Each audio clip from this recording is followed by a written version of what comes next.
there, it's Erica, WS Mama Readers Nook here, and I am reviewing this book. It is called Aftermath, and it is a granddaughter story of legacy, healing, and hope. And this story is, it's actually kind of a biography. This Allison Nazarian that wrote the book, her grandmother, her grandmother and grandfather, maternal grandmother and grandfather, survived the death camps. Not Auschwitz, but I believe it was Bergen-Belsen were the camp that they were in. But they survived the Holocaust, and her mother was actually born in the camp after the liberation because that's where they were allowed to stay there and live there. So she was born there, and so Allison deals with this throughout her entire life. And I love the way this is written because it's kind of more like a journal rather than writing a novel, which is awesome.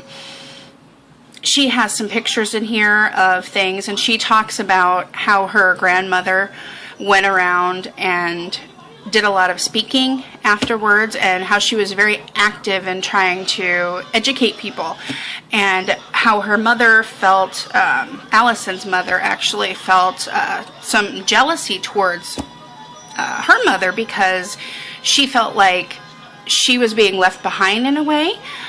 So I love this.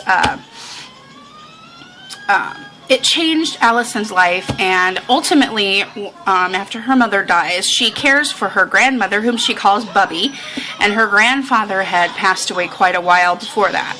But it definitely affected her, and it made her think about everything she did. She talked about how it affected her life, like when she was young, if she had gotten hurt or something, you know, like a cut on her finger, and she always felt like she couldn't say anything because they would say, well, you should try going without food for a week, or you should try having a cut and not getting anything done.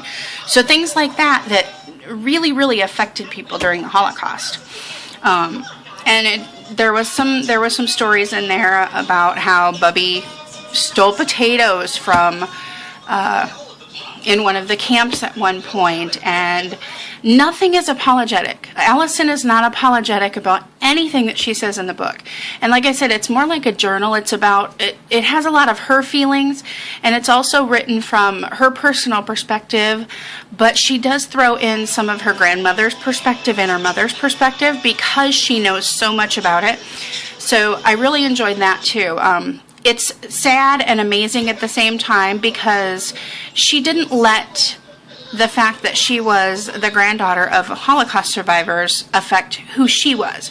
She raised her family, and of course her grandmother is the same way because she didn't let the Holocaust affect who she was either. She raised her family too. She told her story. She was proud of who she was.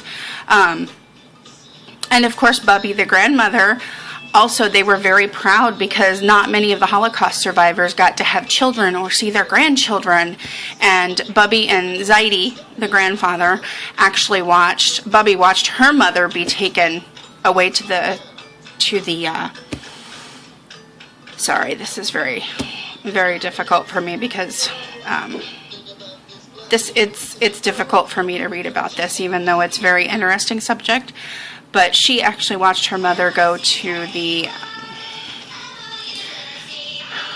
gas chamber as soon as she arrived.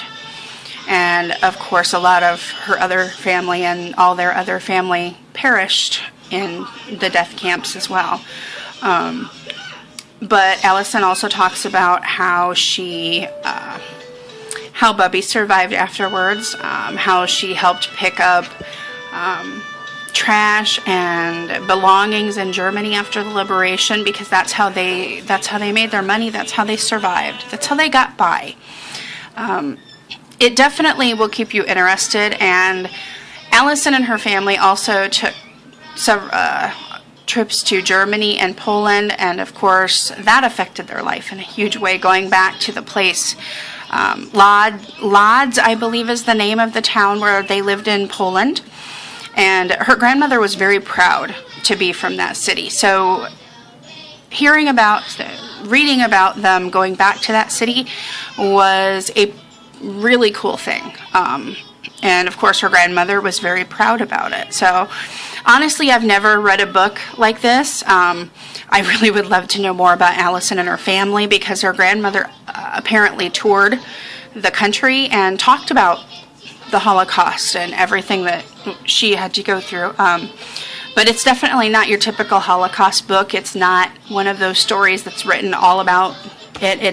It's a point of view from someone who did not survive the Holocaust, looking at the stories and the things that from people who actually did survive. So very good read, highly recommend it. I couldn't put it down, literally. I just had to keep reading it. So a lot of great quotes from great authors thrown in there. Just take a look, because it's definitely a great book. Allison Nazarian. Check it out. Thanks.